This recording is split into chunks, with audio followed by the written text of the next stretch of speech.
India के land of monastery राज्य में ले जाऊंगी, यानी कि बिहार को बौद्ध धर्म की जन्मभूमि के रूप में जानते हैं, इसीलिए इसे लैंड ऑफ मॉनेस्ट्री भी कहा जाता है। बिहार पूर्व भारत का एक ऐसा राज्य है जो नेपाल की सीमा से लगा हुआ है।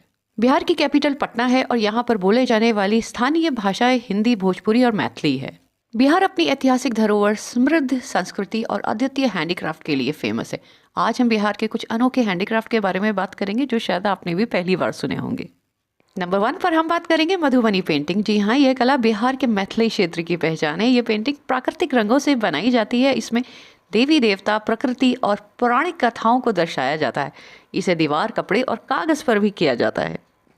दूसरे नंबर पर हम बात करेंगे टिकुली आर्ट। टिकुली आर्ट का इतिहास 800 साल पुराना है। ये एक पारंपरिक चित्रकला है जो कांच और सोने के वर्क के उपयोग से बनाई जाती थी। पहले यह लकड़ी के टिकुली के रूप में इस्तेमाल की जाती थी, लेकिन अब ये ट्रे, दीवारों और शोपीस पर भी बनाई जाती है।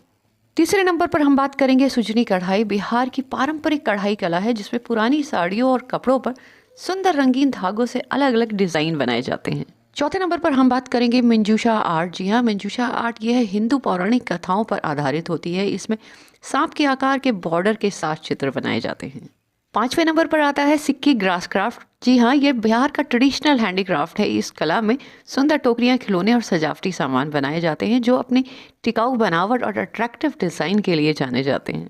छठे नंबर पर हम बात करेंगे स्टोन क्राफ्ट की। जी हाँ, कहा जाता है कि इस कला की जड़ें जो है प्राचीन कालों तक जाती है। गया, पटनागढ़ और इस क्षेत्र में ये कला जो है फली फूली है, जिसमें देवी देवताओं की मूर्ति, दीपक और सजावटी सामान बनाए जाते हैं।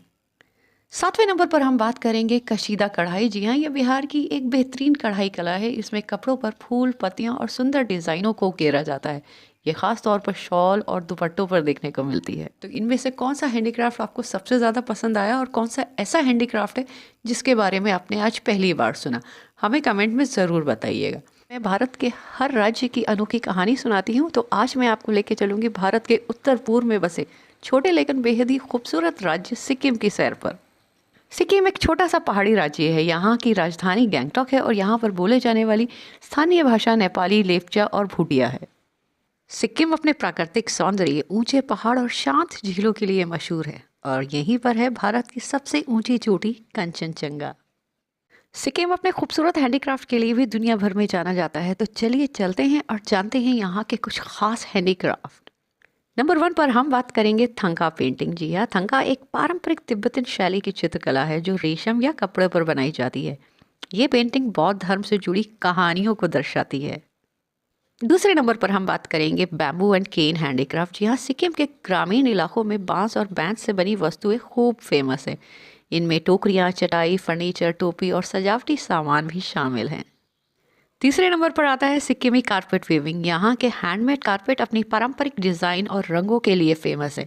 इन्हें ऊन से बनाया जाता है और इनमें बौद्ध प्रतीकों और पहाड़ी संस्कृति की झलक देखने को मिलती है।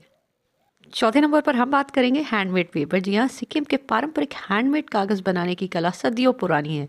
ये कागज़ विशेष रूप से अलोकथा नामक पेड़ की छाल से बनाए जाते हैं। पांचवें नंबर पर हम बात करेंगे ट्रेडिशनल सिक्किमी कॉस्ट्यूम। जी हाँ, सिक्किम के पारंपरिक वस्त्र जैसे बहू, होजू और शॉल बांस और ऊन के धागे से बनाए जाते हैं। ये कला विशेष रूप से महिलाओं द्वारा किया जाता है।